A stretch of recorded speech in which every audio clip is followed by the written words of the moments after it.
Have you ever been unjustly criticized or had your character questioned? That's probably happened to you. The question is not, will you ever hear criticism? The question is not, will you ever feel the pain of lonely perseverance? The question is not, will you ever be the subject of misunderstanding? The question is not, will it happen to you? The question is, how will you respond when it happens? And it will.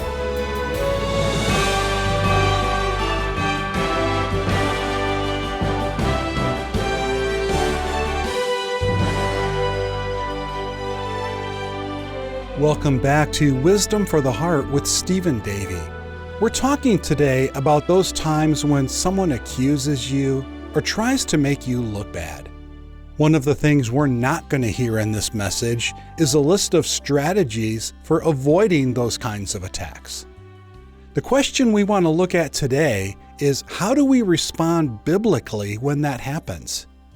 Today, Stephen's going to show you, from the example of Paul, how to respond biblically when people sling mud at you.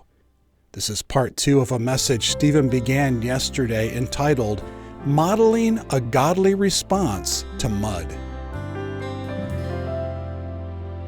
John MacArthur, in his commentary on Philippians, did a wonderful job just sort of imagining all the possible things that people could have been saying about Paul's imprisonment that would eventually cause them to abandon him. We know they did. He said it so well, I've just sort of edited it down from pages to a paragraph or two. Let me go through them quickly as bullet points. He said this, well, like Job's friends, counselors, there would have been envious preachers in Rome claiming that Paul's imprisonment was the Lord's punishment for some secret sin. I mean, if we could see behind the scenes, there's probably something going on. Or, still others might have thought that the Lord kept Paul in prison because of his inadequate and misleading preaching of God's word. God just needed to shut him up. Others may have thought that Paul was old-fashioned and that a more relevant approach was needed to reach the sophisticated people of Rome. He's outdated. Others may have argued that if Paul had been completely uncompromising and true to the faith, he would have been martyred long beforehand. He's evidently made a deal with the Romans to protect his life and secure favorable treatment. Many of them probably didn't know the Philippians were paying the rent on the apartment. Paul's in an apartment. He's got a deal going on. He's saving his neck. Still others might have maintained that Paul was in prison because he lacked the victorious faith that would have gained his release. His prayers in the past were more powerful. Now they aren't. He's still imprisoned. He's obviously failing to tap into the Holy Spirit's power. Others would have claimed that the very fact that they were free to preach and Paul was in prison was proof enough that God was finished with Paul and was now going to use them instead. It's well put. Paul is out of the way, and now those of us who matter to God can get on with it.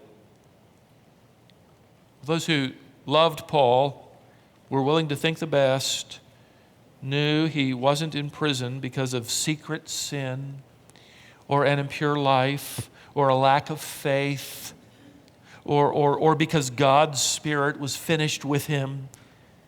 No, in fact, beloved, listen, these Philippian believers would have known that Paul is receiving his most difficult assignment from God ever. An appointment from God that would require the greatest faith. An assignment that would depend upon the purest life, the most persevering trust in the Spirit of God that he has not abandoned him. Listen to what he wrote Timothy during these days. I only read you the first part so I could save this part until now. He writes with chains around his wrists to Timothy just months before his execution, and he says, everyone has deserted me, but the Lord stood by me and strengthened me. These chains are not a disgrace. They are a grace from God for His gospel and His glory. Paul openly identifies the problem. He boldly reveals the motive. And I think we can begin to appreciate now the third point, and that is this.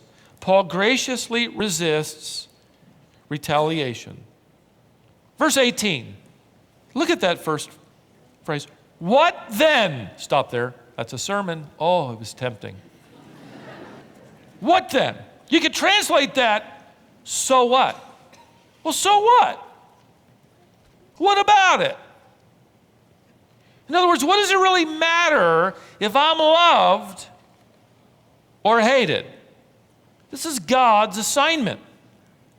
Maybe for you, beloved, this morning, this is the message you need from God more than any other right now. Those handcuffs, those chains, those misunderstandings, those misinterpretations, that dishonor, that abandonment. You came in here, we can't see it, but you're splattered with mud.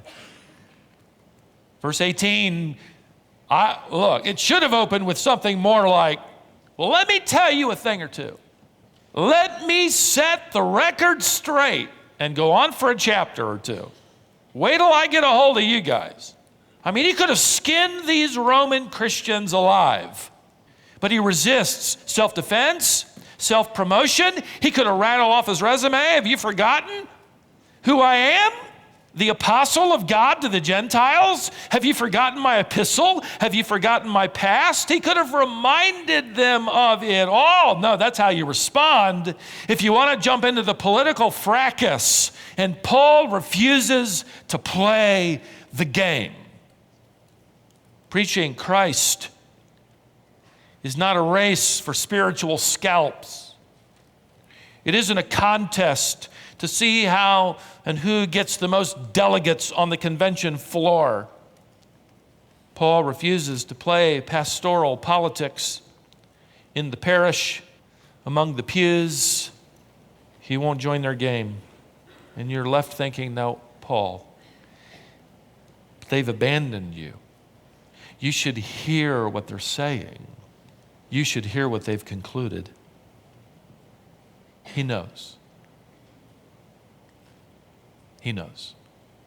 For those of you who lead a ministry or are part of a ministry in leadership, for those of you who step up to serve as elders, for those of you who volunteer to serve as deacons, for those who lead a men's Bible study or a women's Bible study or an ABF, you volunteer to set up the soccer nets on Saturday, and you're leading in that, and or you're volunteering to lead the PTA.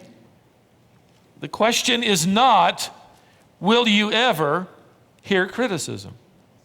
The question is not, will you ever feel the sting of mud? The question is not, will you ever feel the pain of lonely perseverance? The question is not, will you ever be the subject of misunderstanding? The question is not, will it happen to you? The question is, how will you respond when it happens? And it will. How do you handle the mud? How do you handle the mud splattered on your face? As many of you know, I enjoy reading biographies. In many ways, it's simply reading the suffering of others and how they respond, and I encourage it for your own spiritual discipline. But I've often wondered how I would respond were I given the amazing breadth of ministry like that of Charles Spurgeon, who would preach on a Sunday to thousands of people. And his church in London, England, was a wonderful church, still communicating the gospel to this day, 150 years later. But Spurgeon would receive every Monday morning by courier an anonymous letter of a man ripping his sermon to shreds. Now, not that sermons are beyond criticism. They are not. Or pastors, or leaders. But I've often thought, every Monday, I rather enjoy the story of D.L. Moody, who preached for Spurgeon. Moody pastored in Chicago, as you know, and he was often the recipient of derogatory, demeaning mail, most often anonymous, all sorts of accusations. He was picked on for everything from his lack of education. He only went through, I think, the 8th grade. His grammar was interesting, and his bearing and appearance. On one occasion, he was sitting on a platform about to preach to several thousand people. He was a guest somewhere. And an usher came up and handed him a note. It was folded over once. Moody opened the note, and it only contained one word: fool.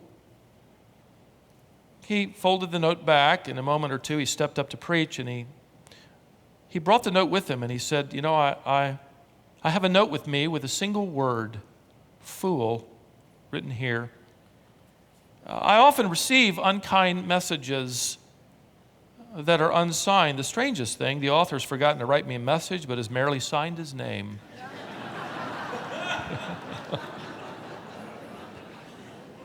That's probably not the best illustration of refusing to retaliate, but I knew you'd enjoy that as much as I did. Chuck Swindoll, in one of his books that I read recently, said, what do we do when a harsh word is spoken to us or about us? We usually shout back louder. The truth is, if Paul had chosen to retaliate, he would have had far more mud to throw back, and it would have stuck. He refuses to shout back. Here's why. Number 4, Paul wisely refocuses the priority. What then? What about it? Only that in every way, whether in pretense, that is out of rivalry and envy, or in truth, that is out of goodwill and love, Christ is proclaimed, that's the issue, in that I, what? Rejoice. In that I rejoice. Even if they preach out of pretense, false motives, rivalry, envy, competition, accusation, even if they preach Christ in truth, out of goodwill and love for me, as long as the gospel is preached, in that, the priority, I will rejoice. I mean, at this point in the text, especially when we've come to understand Paul's painful circumstances, you would almost forgive him for at least a verse that says, oh man, are these guys a pain in the neck? I am hurt. He does that, by the way, to the Corinthians, bears his soul. Here he wants to focus on the priority. This is a short letter, not much time. But you need to understand here, what you would expect is some sort of depressed, discouraged, despairing acknowledgement. But Paul isn't Superman. He's not wearing a Teflon outfit. He simply has a grip on his assignment from God and an understanding of the priority. Even though the church had written him off, even though pastors and church leaders and Christians in Rome didn't come to see him or encourage him, or worse, they're telling everybody, yeah, you know, that old Paul is out of touch. He's probably guilty of some sin that only God knew, and he's getting what he deserves, and he's out of the way anyway. It's time for us to get moving. Paul is effectively saying, I'm aware of that. I know the deeper recesses of their motive, but as long as they are preaching the gospel of Christ, I rejoice. There's one more way to handle the mud that gets thrown your way. Number 5, Paul intentionally shapes his attitude. Notice the last statement of verse 18, and my text is sort of tucked into verse 19, still a part of verse 18. Underline that, marvel over this, learn from this. He ends this text by saying, yes, and I will rejoice. As if to say, in case you wondered if you read it right, as long as Christ is proclaimed, in that I rejoice. I want to make sure you get it. Yes, I did say it. I will rejoice. The verb is what linguists call volitive. That means it's a verb that refers to the decision of the will, of volition. It doesn't mean that Paul, you might be tempted to think he's just such a happy guy. Wow, 2 years under house arrest, handcuffs, the whole deal, people accusing him, and he just wakes up on the sunny side of life. Read his letters. He is saying here on this occasion, however, I want to make sure you get it. I am choosing to rejoice. In fact, this is a future tense verb, which means Paul is saying that this is his decision, not just for the moment while he's writing a letter to believers, because really the missionary letter ought to look like this. He's saying, I'm going to take this attitude into the future with me as well. Which lets you know that all of those other pastors and church leaders and Christians are fighting on their feet. Paul is effectively fighting this battle on his knees. It's the only place you could find this kind of strength. Everyone's deserted me, but the Lord stood with me. It is tragic, and I do want to add a thought here that these believers in Rome really had no idea, did they? In fact, many of them really didn't know Paul all that well. We forget that we have the benefit of the entire New Testament. We can study his missionary letters, travels, his visions, his tour of heaven, his assignment. We can even know that the Philippians are paying for that apartment, which would have created misinterpretation. He's in the pocket of the Roman government. We knew it. No? There are some Christians that are paying his rent. We have that benefit. Most of the believers in Rome would have no idea. Many of them would have just reached the assumption, I guess this old apostle isn't all that valuable to God or the church anymore, and God's moved on, and we will too. Can you imagine the Apostle Paul just 2 blocks away for 2 years, and we could go see him? I mean, wouldn't that be great? Wouldn't it be great to go to Paul and say, you wrote this stuff in Romans 8, 9, and 10, but I'd really like you to just clear up election. Let's take an hour or 2, or 3 or 4. I'd really like you to explain the battle that you expressed in your letter to the Romans in chapter 7. The things I want to do, I don't do. The things I don't want to do, I do. Would you fill in some blanks there? Because there are a lot of people that don't think you were talking about yourself. I wonder what we're missing today with each other. None of them came to see him, but they all rallied to accuse him.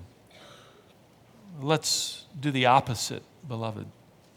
It may not be the apostle you're throwing mud at, maybe another Christian or believer, but learn the lesson, not only of Paul's wonderful response, learn a lesson from the tragic mistake of these believers in Rome and what they missed. Whenever you throw mud, you are taking your eyes off the greater priority, the gospel of Jesus Christ. Let me give you an illustration from Spurgeon's life again. During the 1800s, he pastored this downtown church in London, and it had enormous weight as a leading voice for the gospel. The church would develop institutions and ministries that are remarkable even to read of this day. In fact, I'll give you one. It wasn't in my notes. It just came to my mind. One was an orphanage that he built, and he just didn't build an orphanage. He built a magnificent place to occupy these orphans, and on the bottom floor, he built an indoor heated swimming pool, and he was vilified for it. How can you waste that money? An orphan wouldn't say that. He gave them the best. At any rate, during his later years of ministry, Spurgeon denounced the growing liberalism within the Baptist Union, which he belonged to and his church belonged to. There were pastors now. The majority of them were denying inspiration of Scripture. They were denying the sufficiency of Christ's atonement, and works was creeping into the plan of salvation. And since Spurgeon's voice carried such significant weight, all of the pastors and churches in London, when he challenged them in their doctrine, they responded with anger. In fact, in his magazine that they published as a church, he called on the Baptist Union to do a cleanup of their doctrine. Well, it created a firestorm as you can imagine. Over the years, envy had done its silent work in many of these men's hearts. And now, instead of rising to Spurgeon's warning and challenge, these church leaders and pastors instead turned around and challenged Spurgeon, accusing him of exercising authority he didn't have, and that he didn't have the right to challenge them, and all he did was make them look foolish. It wasn't his intention. Spurgeon, over the months when this firestorm was raging, resigned from the Baptist Union, and that only made these leaders more angry. A movement grew within the Baptist Union to censor Spurgeon. Doesn't mean a whole lot to us today, but back in that day, that could affect your credit rating and the borrowing of money and your housing and certainly your reputation. And they wanted to publicly denounce him, diminish his standing among the believing churches in and around London and beyond. A meeting was called. It met at the Temple Church, the second largest church in London, pastored by Joseph Parker. One man by the name of Henry Oakley attended the meeting and fortunately wrote down in detail what happened. He described the bedlam of that meeting that afternoon with several thousand in attendance. He wrote, "Possibly the city temple was as full as it could be. I was there very early, but found only room in the aisle of the back gallery. I listened to the speeches. The only one of which I have any remembrance was a pastor who spoke in favor of a liberal theology and the justification of doubt. A moment came when the motion to censure Spurgeon was moved and seconded, and then the vote came. When the motion came up, then a forest of hands, when the vote was called, went up, thousands of hands. Anyone against the motion? Called the chairman. But I did not see any hands. All the history records there were 7, only 7 who voted not to censure Spurgeon. Oakley writes, without any tally of numbers or announcement, it was obvious. And the vast assembly broke into tumultuous cheering and cheering and cheering. From some of the older men, I saw their pent-up hostility and envy against Spurgeon found full vent. It was a strange scene. I viewed it almost with tears. I stood near a graduate from Spurgeon's own college, whom I knew very well. Mr. Spurgeon had welcomed him from a very lowly position, and he was going wild with delight at this censure of his generous teacher. I say it was a strange scene, that this vast assembly should be so outrageously delighted at the condemnation of the noblest and grandest leader of their faith. When he learned of the vote, Spurgeon wrote a friend and ended it by writing, "Pray for me that my faith fail not." He would fight the battle on his knees. Today, Charles Spurgeon is revered as the most effective English pastor in the last 150 years. His sermons are still being published, even the ones that were ripped apart every Monday morning. And today, the Apostle Paul is revered as the greatest missionary statesman and defender of the faith in the history of the church, and it isn't going to change.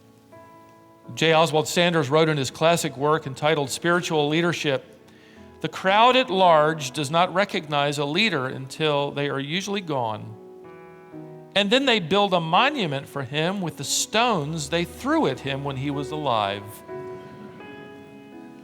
When mud comes flying through the air in your direction, don't stoop to throw it back. Don't throw it back. Identify the problem, clarify the motive with those that need to know, refuse to retaliate, refocus on the priority and intentionally choose while you're on your knees. Make a choice to rejoice so that in the end and ultimately, Jesus Christ receives glory and the gospel moves forward.